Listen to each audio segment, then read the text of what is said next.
We know there are many choices in internet radio, and the staff and host of LA Talk Live would like to thank you for choosing the internet's hottest destination for the most eclectic sound and invigorating talk. This is LA Talk Live. We are more than just talk.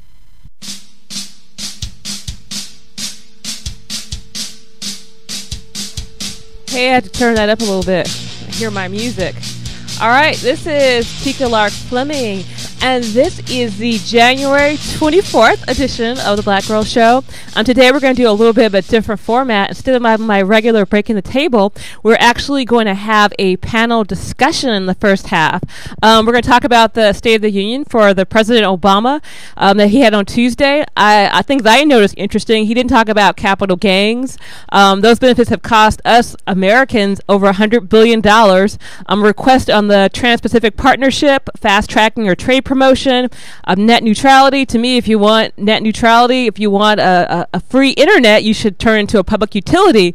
So we have a lot of buzzwords going on, but before we get into all of that, I'm going to introduce our guest that we're going to have on our panel. First up, we have Charisse Charleswell. She is a writer, author, poet, activist, independent scholar.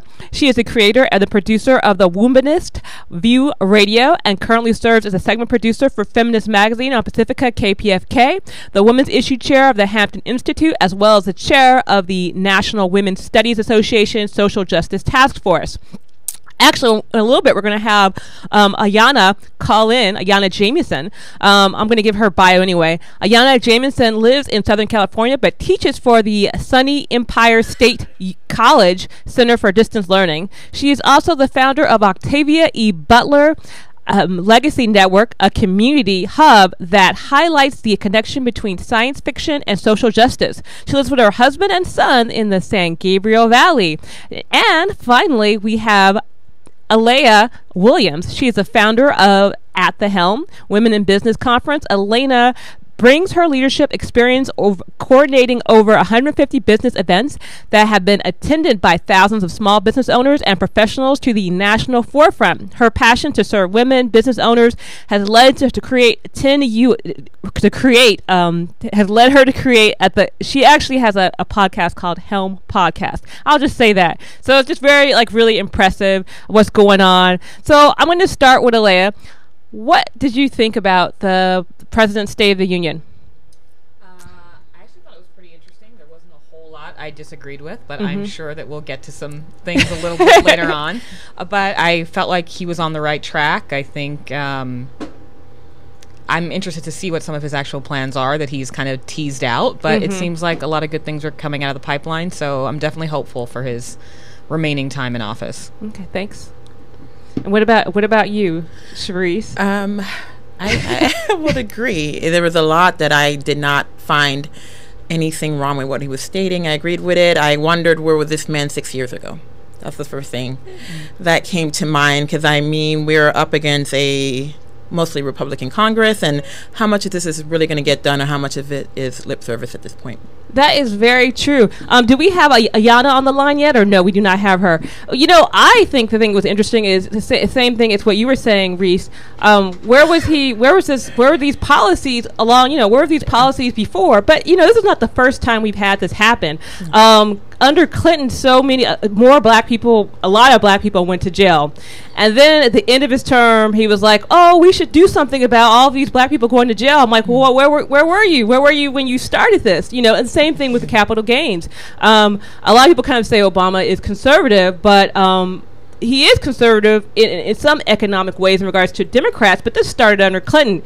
Clinton is the one that cut the capital gains and kind of kept that whole fiscally conservative economics, but socially liberal.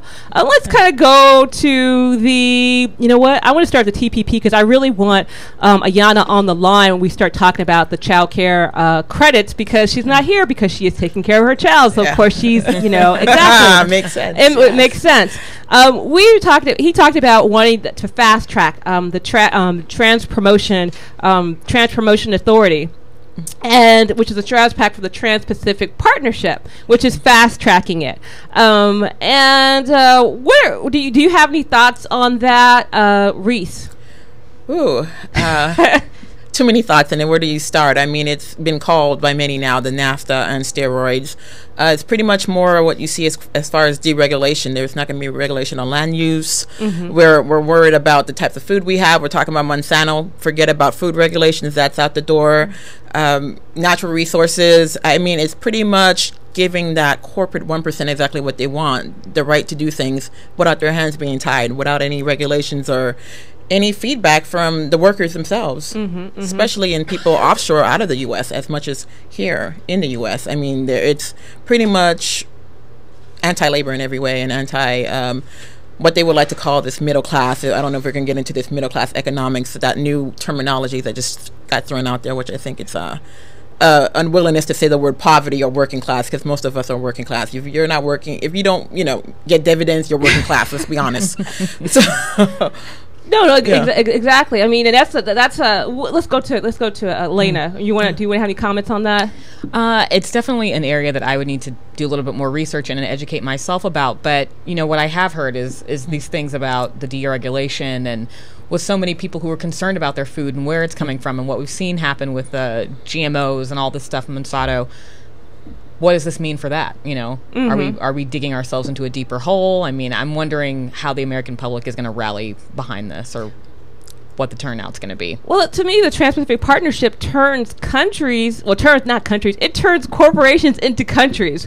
And so, and people are like, well, we did fast track it, because if we don't decide, then China's going to decide, make all the choices. Well, I'm like, okay, well, if you want to hurry up and decide, then release the document so that we can decide and make a choice, so we can go, if it's about us, we have to do it as quickly as possible. Well, release the document as quickly as possible. We have this thing now, it's called the internet. It's pretty easy to do that. Go ahead. That's a critical point there. A lot of what's being done with TPP is done in secrecy. It's not out in the open. It's done in a public forum. I mean, I don't even think there was an opportunity for public input on what's going on. It's just that we have to do it quickly, so we can't tell you about it. I know Current Price has seen it. I know Current Price has seen it. Because I called his office and asked about it. I'm just saying, because I saw the document. I saw from WikiLeaks. That's how I get my information. But that's okay. Go ahead. Yeah. So I think that you have to be skeptical when something has to be done so quickly that I cannot show you all the details. Like, we're trying to help you. Don't worry. It's great. Yeah. He talked a lot about the corporate tax rates and giving us, different tax rates for the children. And, that's great. But to me, it's like, okay, let's talk about let's see here.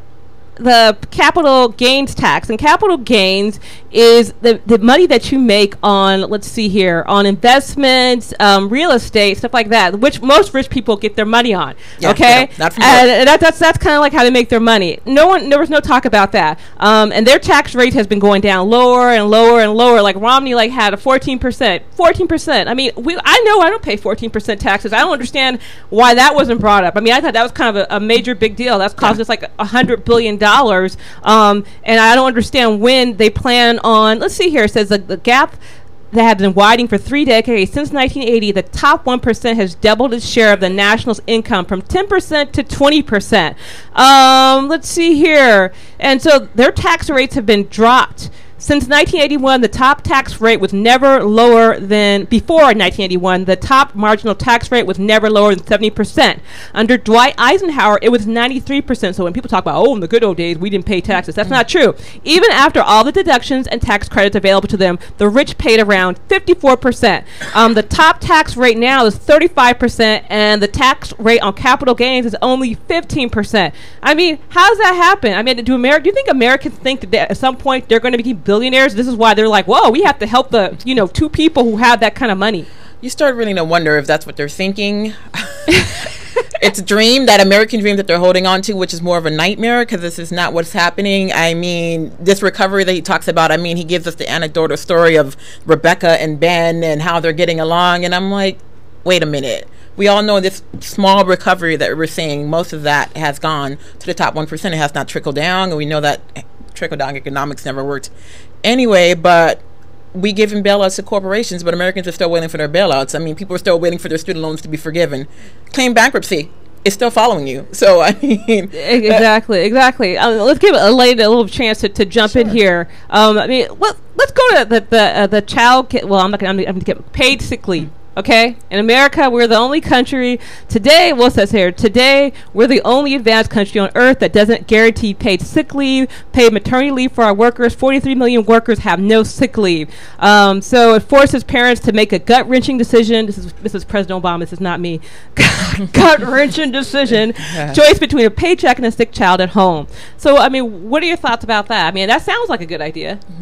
Well, I don't know if it's a gut-wrenching decision, but I think for many people it can be a tough decision. I mean, I was raised in a single-parent home, and, you know, there comes that time, and my mom did have sick leave, but I can't imagine what choices she would have had to make if she didn't. So I think it's great when the option's there, and when you look at other countries that do have sick leave, maternity leave, paternity leave, I mean, I think those are great things. So I don't know what it's going to take for us to have those things here on that level where we're operating like these other countries do. I mean, there's always there's that acquaintance time when any change happens, but I think that we've been behind the 8 ball on that, so I think it's a good thing. Yeah. What about you? Completely agree. The whole fact that she brought up paternity leave, that's something that Americans don't even know what that's like. So they're probably sitting there thinking, what is that? In some countries, even the father gets up to 12 months off.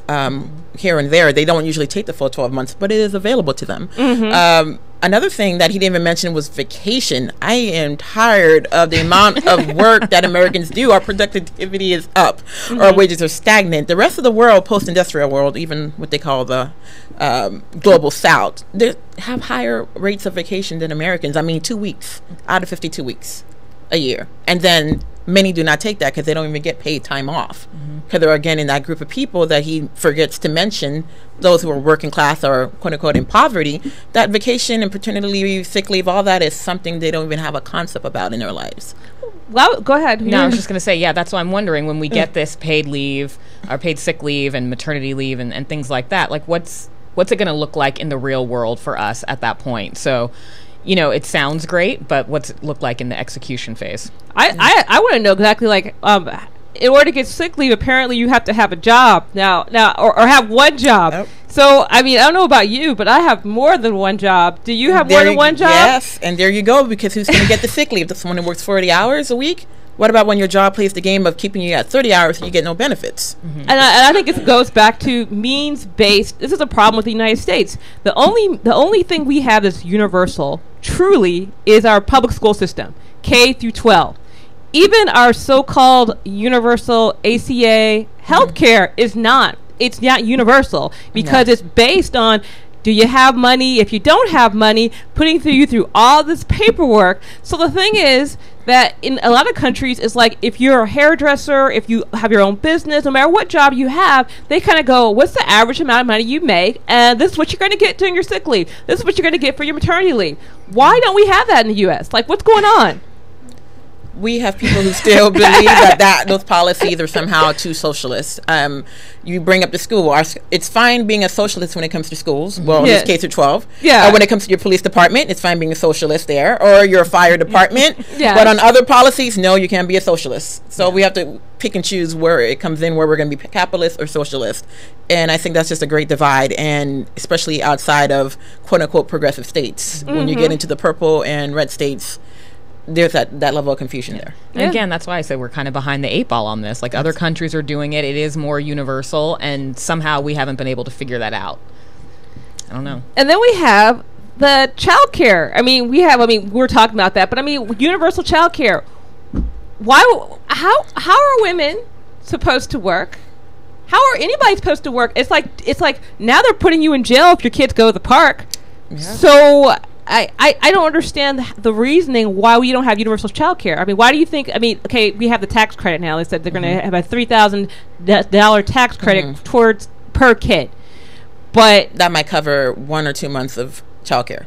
Because child care is as much as college tuition. Let's be honest. If you look at the rates that people are paying for these daycares and after school programs, it's a college tuition. Yeah, I don't know if it's nationwide, but it's definitely expensive here in LA. Especially for infants. You know, they give you. It's like the people who are privileged. They get 6 weeks maternity leave, and they have to take their little baby to a school, and they're paying like $4,000, $5,000, $10,000 a month for infant child care. I mean, why do you think we don't have universal child care? Why can't it? To me, you have K-12. why can't you just extend that backwards to babies? Exactly.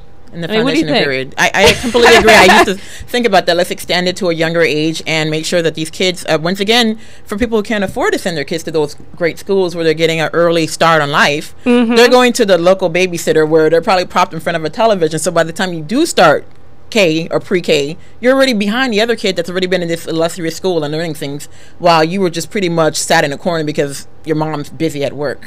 Yeah. I mean, I was lucky to have a great babysitter, and I think, not everyone is that lucky. And so when my mom found her, she kept me with her. I was with her for 12 years. So, and, but it's, again, we are so behind the 8 ball on that. And we value education, or we say we value education, we value children in our future. We need to put our money where our mouth is, so to speak. And, the $3,000, again, it's just a dent, but at least it's better than nothing.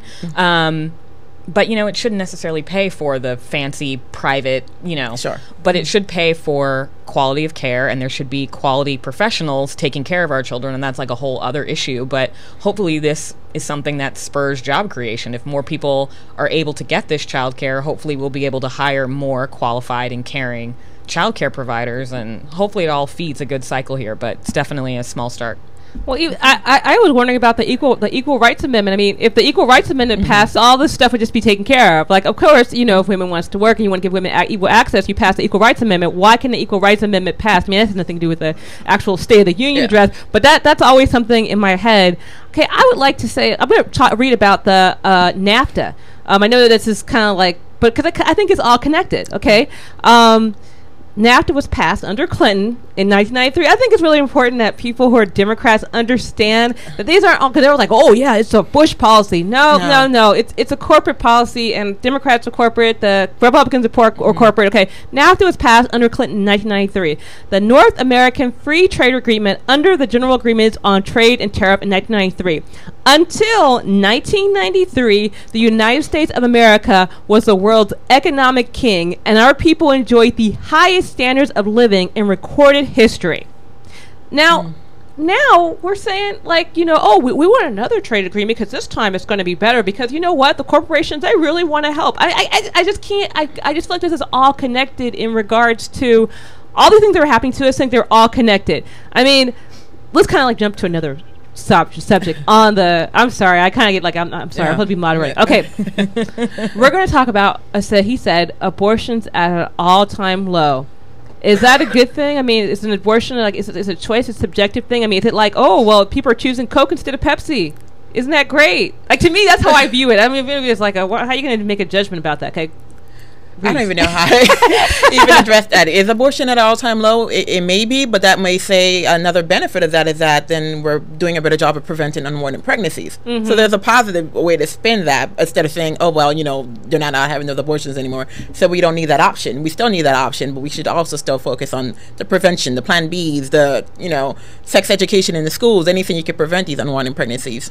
Yeah, I'm hoping. I haven't checked the actual stats, but based on what he said, if it is at an all-time low, I'm hoping that it's because of prevention and education and comprehensive sex ed and all that stuff. Yeah, the abortion is a tricky subject, and again, a whole show of its own. But my hope is that it's more due to prevention and better education and more access to resources. Though, within the last year, we've had a lot going on with women and access to healthcare and things like that too. So. Yeah, it's like you're trying to roll back. That's what I'm kind of like wondering. Like, where were these taking place? Like places where they bombed all the abortion facilities so they couldn't get an abortion. Is that why? Is that why it's gone down? Yeah. I mean, I don't know that. I need to look that up. I need to go to Google and find out. I need to go to Wikipedia. No, I'm pretty sure. I mean, these are all these like, okay. Then we have community college.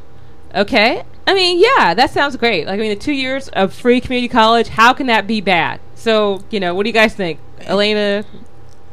I hope it's not bad. I think it's great. I think in theory, and again, a lot of countries offer that post-secondary education for people for free. I wonder where we're going to pay for it, where we're going to sacrifice in other areas, and how we're going to get it done. But if we can do it, I think it's a great thing. I mean, I would have loved that when I was in school. I would have loved that opportunity, and I know many would have as well. I know that many people who didn't go to college because they couldn't afford it could have had at least a little more education and, you know, a better chance. I completely agree. I think my first 2 years of undergrad, I saw the price of private college and turned that down and went over to community college. It was not cheap then, but it was a lot more affordable than the private college at the time. So if it's going to be free, I'm just saying, please forgive my first 2 years of school and refund me on that student loan, Sally Mae. But for everyone else, Sally Mae. Yeah. But I think it would be a great idea. But once again, how are we going to fund this? How are we going to fund this when tuition is so high already? So you're going to have to admit where the money's been going. Why are all the professors now no longer tenure track? Why are they being adjunct professors making $24,000 a year with PhD? So you're going to explain to me where has the money been going that now you can still pay the professors and we pay for free? I want to know where the tuition money is going now. Yeah, where it's been all this time. All this time. But it's very interesting now because if we do offer it for free and more people are able to go, are we building more community colleges? What then happens now that we've kind of open the floodgates in that way when it does happen? So I'm just curious to see how this is going to have an impact. But I know that I think if that option had been available when I was leaving high school, I probably would have gone to community college first before going to the expensive private school that I'm still paying for to figure out and, you know, get those, you know, basic education classes out of the way before determining what I wanted to do and then going to a private college. So really wish it had been there when I was in school. But yes, when we make this happen, well, where has the money been going up until now? You know, up until 1980, Cal States were free in California. I heard about that. I'm still a little salty about before that. I was born. So again, we didn't get the benefits of this. I don't understand. How could these schools that have been around for 40, 50 years, how could they be free? Oh, and that's weird. You know, how, like, you know, right around 1981, when we went back in this other, we forgot what we were talking about happened in 1981. Before 1981, the top marginal tax rate was never lower than 70%. There you go. So after, like, the 80s, when they start kind of like, you know, let's let the rich just do whatever they want. Did they just start? I mean, I wonder, is that because, I mean, that's how they could pay for it. Apparently, you know, get rid of these, you know, raise the capital gains tax, and apparently you could do all kinds of wonderful things. That's how they're going to pay for it. Yeah. I hope they don't come and get me, though. But go ahead. No, that just goes back to the issue of money and the issue of looking at the Citizens United decision by the Supreme Court. You're asking, why is all this happening with the trade agreements? It's happening because corporations have paid your politicians to fast track it. So we elected these politicians, but we don't own them. See, they should really wear their badges when they're up at the podium speaking, so we know who owns them, who we should actually go and campaign towards or advocate to, because the politician you're looking at is not the person who's making the decisions. It's the person behind a boardroom desk. So until we get the money out of there, until we join MoveOn.org and all these other associations have signed on, that should be our focus. Yeah, because all of that we're talking about, tax rates and trade agreements and wages for people are not going to change until we get the corporations to stop buying our politicians who make these legislations. Yes, exactly. I mean, go ahead. You have to think. No, you know, in my head, I'm always thinking that that's a much needed thing. How do we do that? And how do we make sure that this stuff is getting done? You know, I don't know how we fix that. It's so broken, and people are so entangled. These politicians are so entangled with these industries and corporations and things like that. How do we undo the mess, you know? So I totally agree, but in my head I'm always thinking, like, how do we do that? You know, what's our first step toward, you know, a bit of correction? Yeah. I agree. It takes a little bit of movement building. That's why I put out that one organization, and you link to them. There's a lot of people doing the work, but if people don't talk about it, and if we don't have a movement building, nothing changes because it's a few people want it to change. If you don't have a movement, good luck. Yeah. Well, the First Amendment is for people. It's not for corporations. I think that there, actually follow the Constitution. I think that would be step one. Oh, look at the Constitution. You would think the Supreme Court justices will know the Constitution, but apparently not. Yeah, apparently this is not what they do. I mean, this is okay. Then, you know, as far as kind of like solutions, like this is what I thought in my own head. I'm thinking, okay, they don't have enough jobs. There are not enough jobs. Everybody's going to college because they need to get a job, but we have all this. Maybe we should just do the end of working. Maybe we should have a new world where it's the end of working. I mean, they talked about in Manitoba, Canada, they had this thing called the minicum, and each family received enough money to like pay the rent and to do like a few things. And what happened was mental illness went down. People finished college. good things happen. I mean, it wasn't like, they thought like, people are just gonna, if you just get free money, they're just gonna go insane. It's gonna drink and do all kinds of things. That they're gonna buy big TVs. No, it didn't happen. So I mean, what do you guys think about that? Maybe we're always talking about what jobs can we get. Why do we have to have? Why do we need a job? I mean, I don't know. Maybe that's outrageous, but I'm like, this sounds wonderful. They get paid to be at home. I think. Well, it doesn't sound wonderful to me to get paid to be at home. In that sense, I think work is a good thing, but this is the first time I'm still processing, because this is the first time I'm hearing about this thing in Canada. But I think, if people are provided with that basic level of, care, and they know that they can survive, then it becomes more about, like you said, they weren't buying big TVs with it. Well, if you want the big TV, you're going to go out and get a job, or Tommy, go get a summer job and pay for that thing you want. Or you're 16 and you want a car, go get a job so you can pay for the gas and the insurance. So, those luxuries and things, you still would need to work for them if you wanted them. So it's an interesting concept. I'm one of those weird people that works and likes to work and and would continue working. But I mean, it sounds great. I mean, I think Canada's awesome, but that's a whole. Well, they did another experiment. It was actually in Kenya. It's like I got this on NPR. It said to see what would happen if you gave people money. This thing was called Give Directly, and they gave people money, and they thought, okay, did they spend it on tobacco, on alcohol? No. Instead, what happened was they invested in their kids' education. They invested in their own health care. They bought better food. They bought money to buy cows to start and they started businesses, and their kids went less hungry because they gave them money, because it's like they weren't stressed out. Like, once you have that basic met, you could do more. People didn't stop working. That's what they thought would happen. They thought people would stop working, and they didn't. So what I'm wondering is, who were these people that were given the money? Like, where were they before they got the money? Were they the super poor? Were they the middle class? Like, where were they, then? Because I'm wondering how that impacted their behavior. Like, I'm a pretty moderate spender now, so if I stopped working and someone gave me the same amount of like money I would need to live on, I'd probably make the right choices. But I wonder, someone in a different situation, how they would respond, and also, does their behavior change over time as they keep getting this money? So it might be nice at first, and everyone may kind of behave, so to speak. But once they get used to this, what happens then? Does the productivity drop later? Like, I wonder how long these policies have been in place, and, if there's been any tracking on people over time. I'm just curious. I think that's a good point, especially from a generational standpoint. We see what happens to people who, the past generation, their grandfathers probably made the money, and later on they get so comfortable and feel entitled, so maybe they're not going to be as great at handling the money or appreciative of what they have. So it just depends.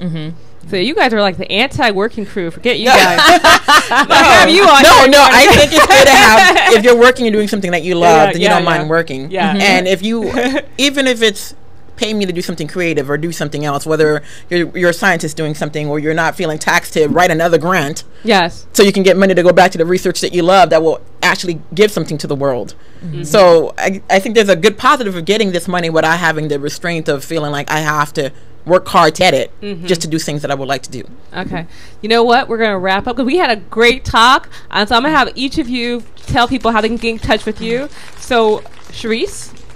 Wow, okay. Many different ways. I do a show, Women is Views Radio, so you can find that on Facebook and send me a message. Tell me what you think about the show, about the guest, or if you would love to be a guest. We could collaborate there, and yeah, it's the same for me. You can find me a lot of places. I'm everywhere online. I have 2 podcasts. So the easiest thing to do is go to my website, aleahwilliams.com, which is ALAIA Williams.com, and all my links are there. Information about what I do, my shows, all that good stuff. And I will make sure to put their links underneath here so that you guys can check out my guest. I think we had some technical problems that we did not get to speak to our other guest, but I'm going to have her on another time. So I'm so sorry, Ayana. I'm so sorry about that. So we're going to have a little bit of a break. But if also you can check us out at theblackgirlshow.com. I can't remember the name of my website. A 360 live 365 LA Talk Live, and you can always find me on Twitter, hashtag Black Girl BLK Grrrl. I know, it's so hard, But thank you guys so much. And we're going to have June Edmonds up. So now we're going to go out to a break. So thank you guys so much. Thank you. Thank you. You're welcome.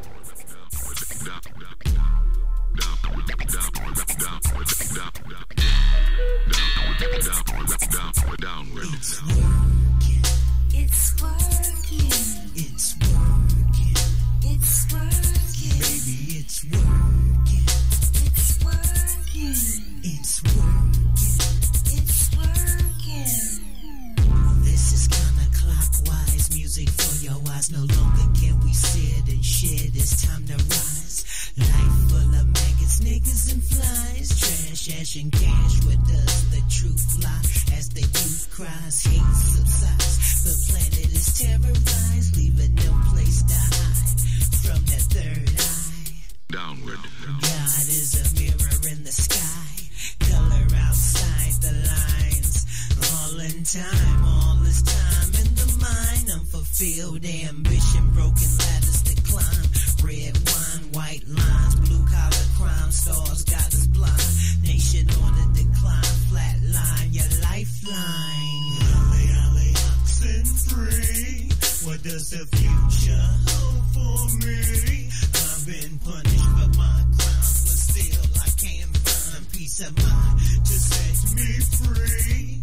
It seems that I become my own worst enemy. Tell me who to trust when I can't trust me. Alley, oxen Downward.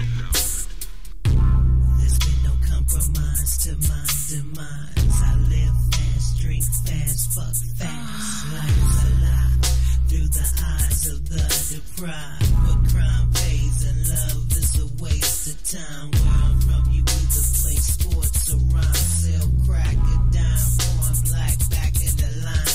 Got to have a little esperanza to get by. Baby, hold your head up high and don't ask why. We got to die.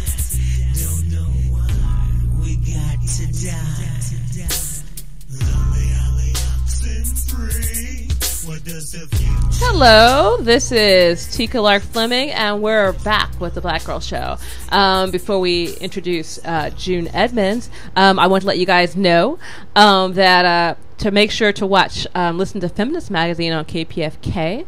We're going to be interviewing the Radical Brownies, which will be awesome. And also look at my super rad Surly Ceramics necklace. This part right here, it says no sexism. Surly Ceramics by Amy Davis Ross. So I'm very happy I got that as a gift from her. So thank you so much, Amy, if you're out there watching.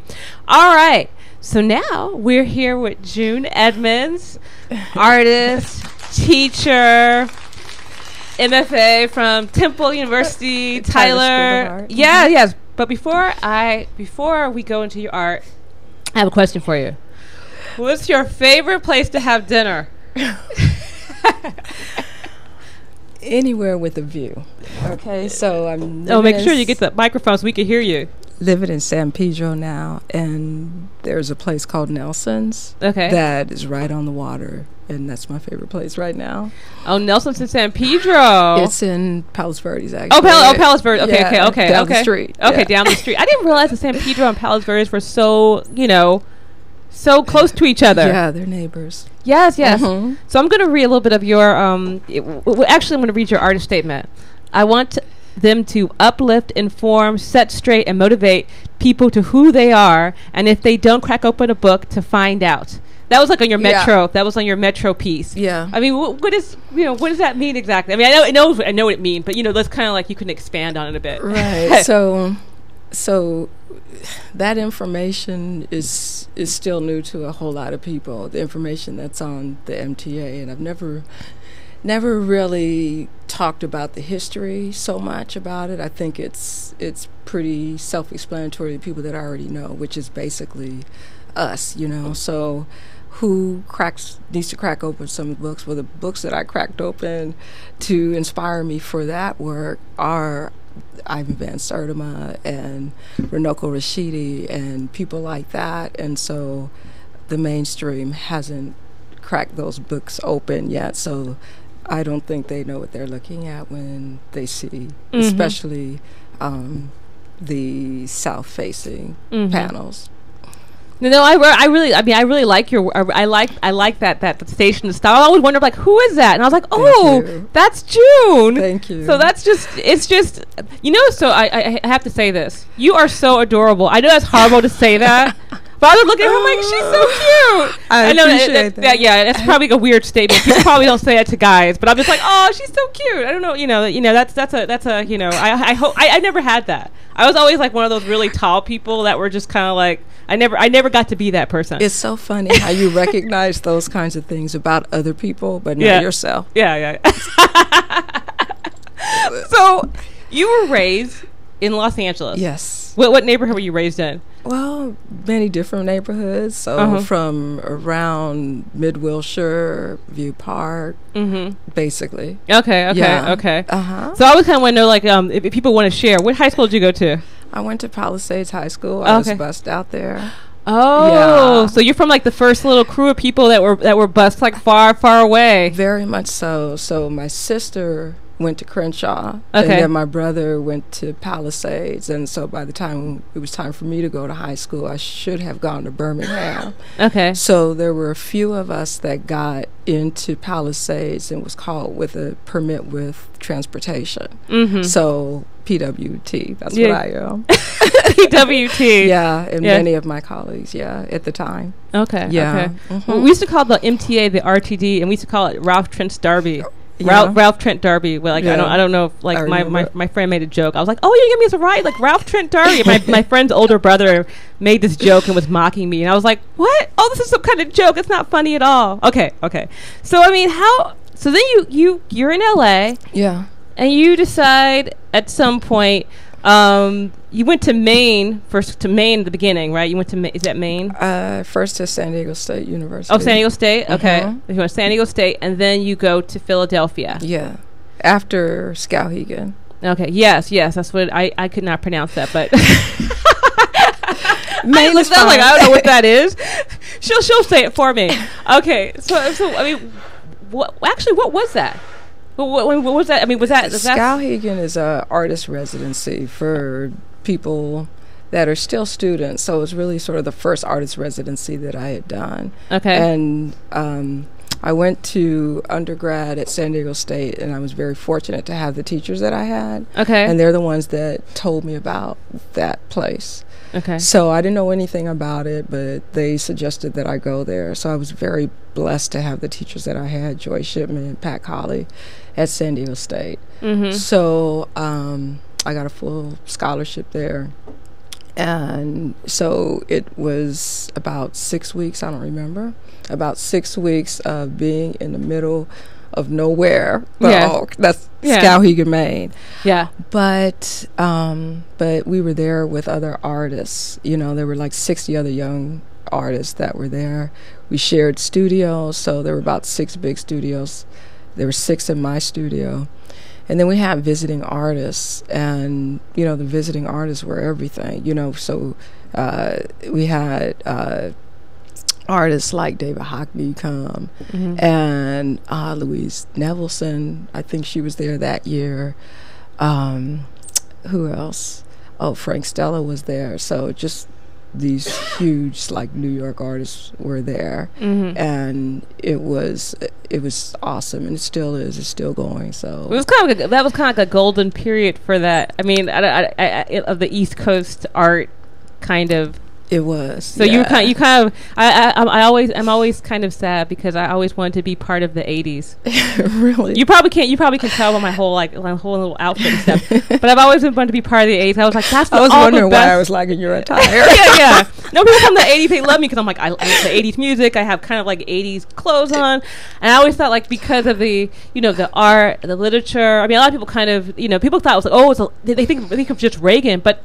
It was a really great time for art, in the '80s. Yeah. And the music, all of the above. Yes. Yes.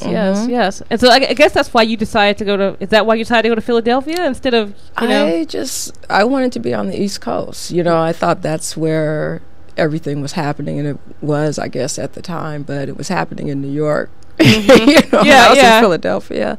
So luckily I had family there.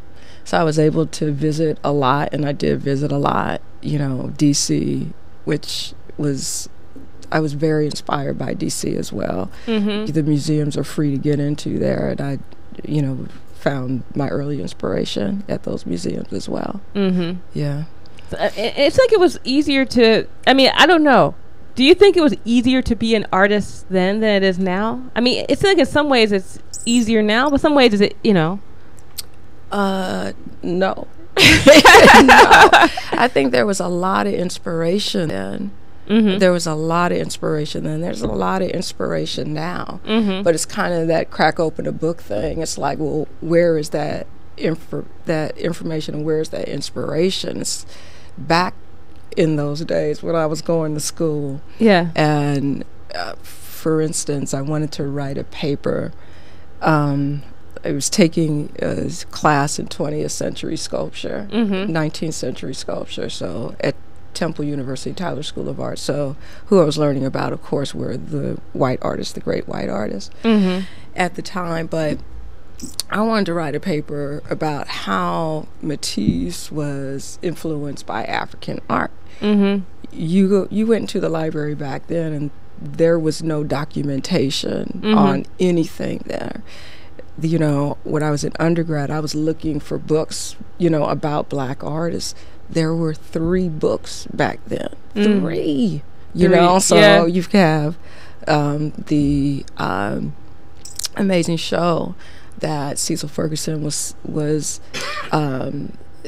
instrumental in having over at LACMA, which was 200 years of African American art. That was one of the books. So that was one of my Bibles when I was in undergraduate school. Then there was a book on Romare Bearden, and then there was a book about Jacob Lawrence, and that was it. You know, so it was kind of good enough for me at the time. You know, I was from LA, so I knew about Varnett Honeywood. She was a huge inspiration, but I wasn't getting that information in the 20th century, you know, sculpture class. So I believe that we still do have to bring in sort of our own education. We're sitting up there in these classes, learning, you know, from the instructors, but we have to construct our own education when we're in these classes.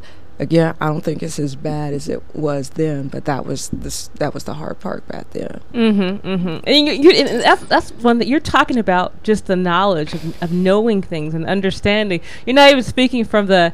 That's what I think one thing is good about. You're not taking from the. I want to be in a show. You know, it's about getting in the show. That's not like your perspective. It's kind of like you think you're on a different little level there. Well, not that that's bad. I'm not saying it's bad. I don't think you're saying that at all. I just have lots of comments about that. It's like, yeah, you know, we do need exposure. Yeah, we need a certain kind of recognition, of course, that we're not getting, just to see what's going on at LACMA right now. I've worked at LACMA as an art instructor, you know, for the past 15 years, and I'm here to tell you just the people that have been affiliated with LACMA, whose names you don't know, have been putting bugs in their ears, and I think that's why we've got what we have there right now for the sermons. And so I'm walking into the galleries now. I did it 5 years ago. 5 years ago, there were 2 works by African American artists. One, that was Daniel in the Lion's Den, and Daniel was white. Okay, and the other one was. And it's a beautiful painting, so it's not, you know. No, I know what you mean. And Chester, that's by Sergeant Claude Johnson. And so you have these people these names that you may or may not know. Cedric Adams, you know, some people that are working, and they're saying, you know, look, we need some more. I'd like to walk through here since I work here and see more images of what LA, this is LACMA, LA. So what does LA look like? And we're not seeing it yet. So here it is. I'm walking to the abstract painting show that Franklin Sermons just curated.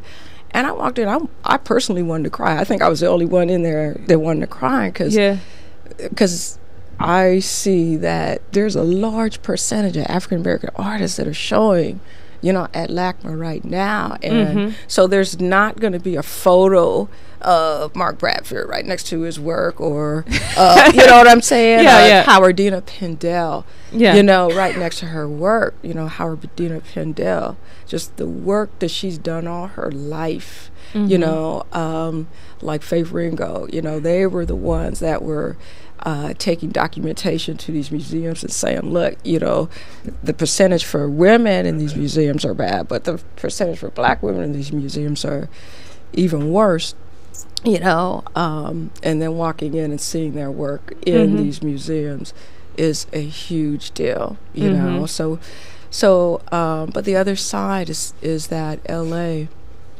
has so much. I know you know this, but we have so much. I think we have our own university, what I'm saying? Yeah. From, I could just start mentioning names, of what we could do on our own for ourselves with what we have, that the potential, we have it.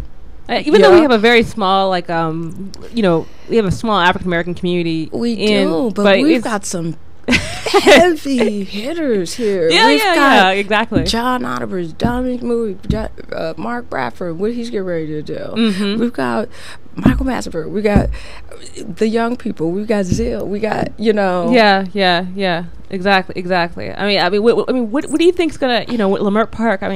With the new Mark Bradford project, I think it's A&P. What are your hopes for that? I'm kind of very excited. I'm trying to get Mark Bradford on here. So everybody, I'm sure, is so excited. It's just so excited. It's such a model of how things can be done. Yeah. The collaboration. It's a collaboration. He comes in with a lot, but he's got his partner, the city planner, and his inroads with the city, and the homework that they did was amazing, and the consultation they did. We're going to work with these youth, and we want to talk to these professionals, and how can we do this? All that homework they did. Then, of course, the collaboration between him and Norton, it's just... It's just like I think we're in a real crossroads in black art, Los Angeles art. All of us, we're in a really big crossroad. We can go we can end up being rock stars. We could go into a golden age right now. We have it. Yeah, and we have that great potential. I see that you have done a lot of teaching in regards to art and teaching. You have a piece, a mural, in the Inglewood Library. Yeah. Intersections. It's called Intersections. It's called Inglewood Genesis. Genesis. Well, yeah. Intersections. Okay. Sorry. I was so sure. It's Intersections. It's a mural in the Inglewood Library. You do a lot of.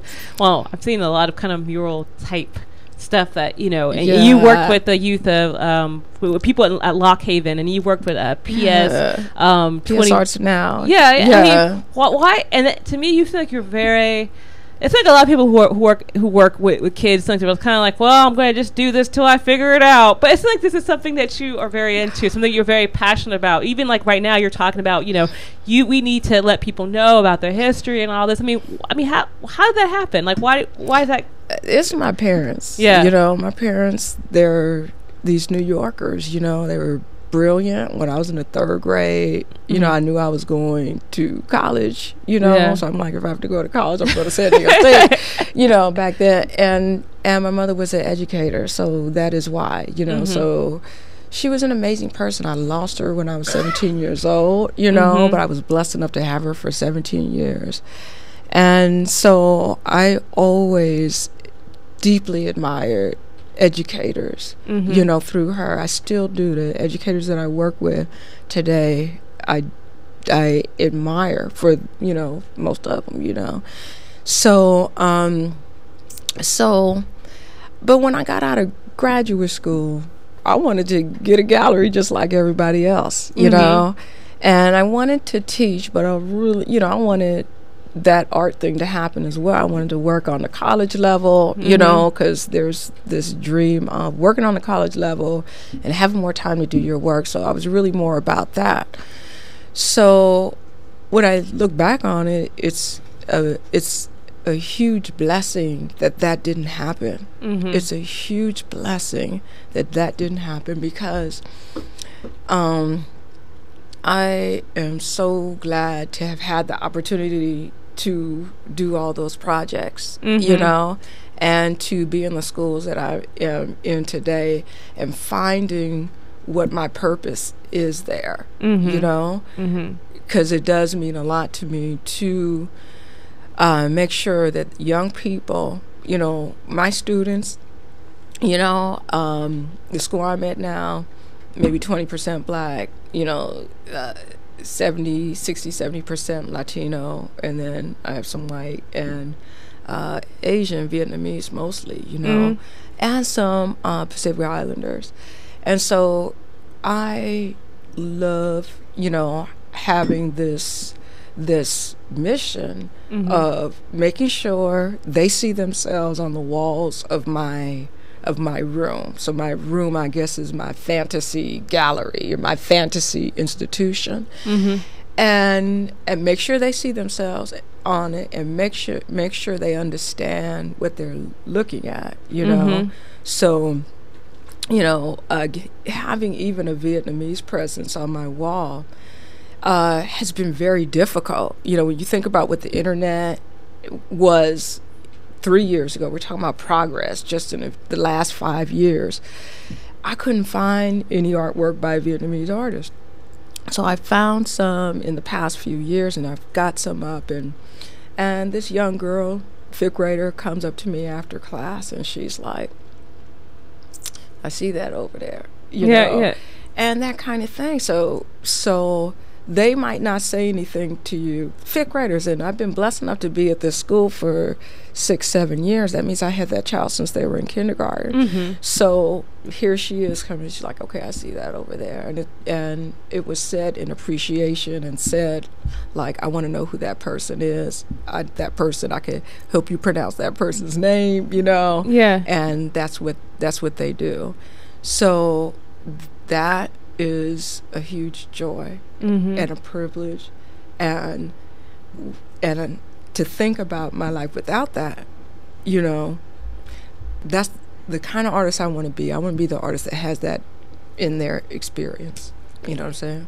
Yeah, if you don't see it's kind of like everybody has like this job. Oh, artists look like this, teachers look like this, cops look like this, politicians look like a certain way. So, and especially now with the arts being taken out of the schools and kind of like, you know, not being, I mean, your school, the school that you're at, they must have, like, this is a great thing that they still have an arts program, and it's real. I mean, I think it's so important for the arts to be in the schools, not to be like some separate thing, because the arts is not a hobby. Right. And I think that really bothers me when I see art kind of like, oh, it's like this thing I do on the side, like, you know, baseball. No, I'm just kidding. I'm like, I would take all the sports out of the school and put arts. I would replace it with me, because to me, I feel like, you know, that's what I would do. But everybody's like, well, you know, sports is important too. It is. It's good for the brain too. You know. So I mean, it's you know, what is your kind of, what's your dream for the Los Angeles art community? Or, you know, what's your dream for it? I mean, we already talked about that a little bit, but, you know, if you if you could wave a magic wand and make something happen, what would you make happen? Well, you mentioned Mark Bradford's AMP project, you know, so that's such a great thing, you know, and but the other side is it's still a small population that he's working with. Yes. He's perfecting it. But that kind of tells me that all of us are could be used to do this on a larger and greater level. So my dream would be to see more of that. My dream would be to see also sort of a kind of thing that is going on in New Orleans, which is sort of that whole prospect thing, you know? So the Prospect show that is going on there, it's like 40%, 50% African American artists that are being shown.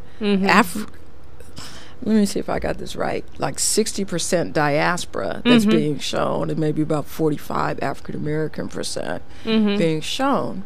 And so there's a lot of sort of guerrilla kind of exhibition happening within that show. It's like, okay, the person that developed Prospect actually is curated by the name of Dan Cameron, who happens to be in Orange County right now. Yeah. You know. Yeah. But he was going to buildings and sort of starting as sort of like a pop-up kind of thing. And so that tells me that with some organization, you know, we could really do that kind of thing here in LA. And like I said, you know, we've got a lot to show and a lot to give here. And I would like to see us do more, especially African Americans, do more social practice type projects, because we really need to get more. I think that really needs to be a more diverse field, because it becomes like you know, I feel a lot of times when I see these social practice art projects, I feel like we are objects, like African Americans, Latinos. We are what objects. was it before it was called social practice? It was what black artists were doing anyway. Yeah, you know what I'm saying? So exactly. So we have a lot of that going on anyway. You know. Yeah. So how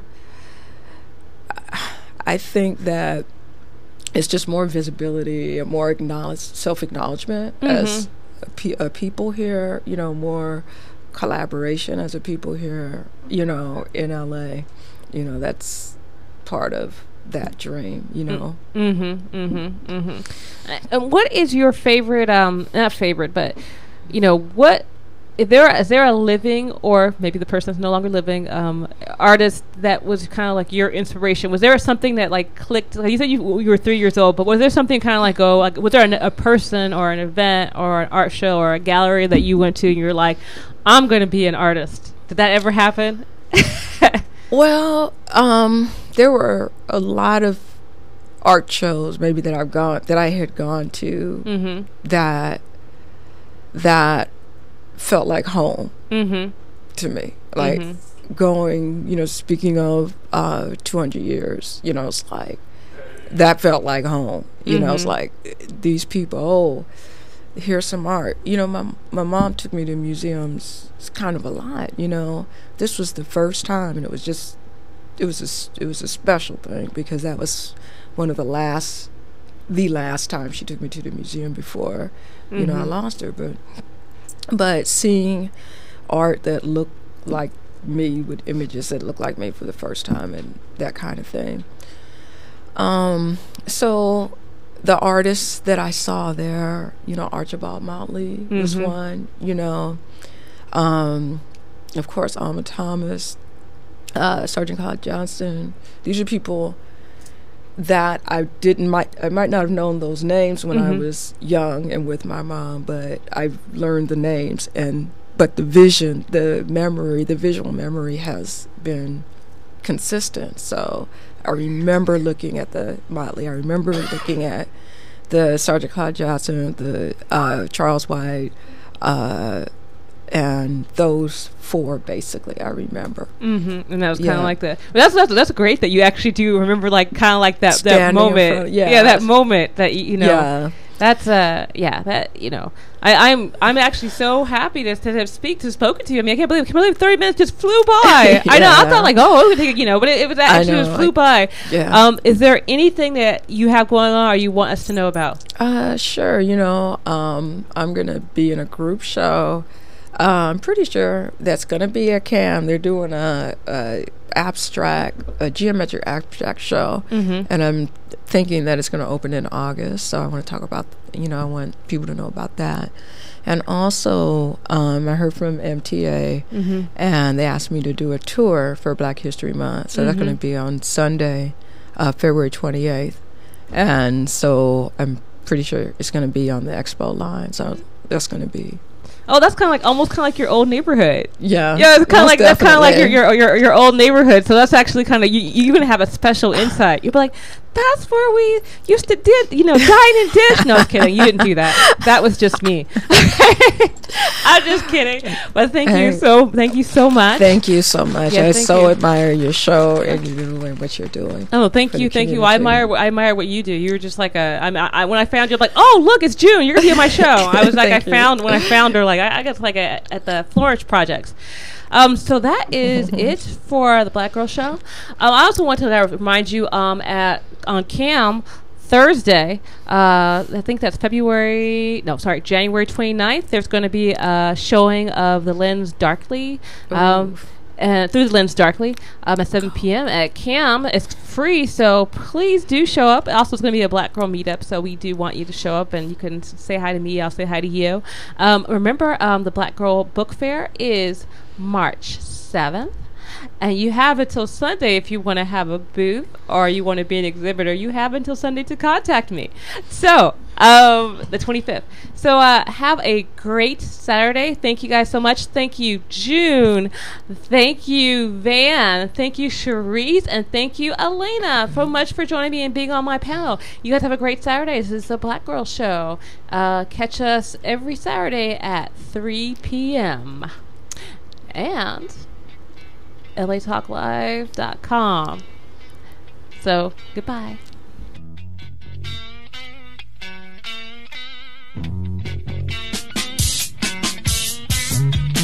They say I'm different 'cause I'm a piece of sugar cane. Sweet to the core, that's right, I got a rhythm. My great-grandma didn't like the foxtrot. Now instead she spit, it's nothing boogie tram on tram. Spit on.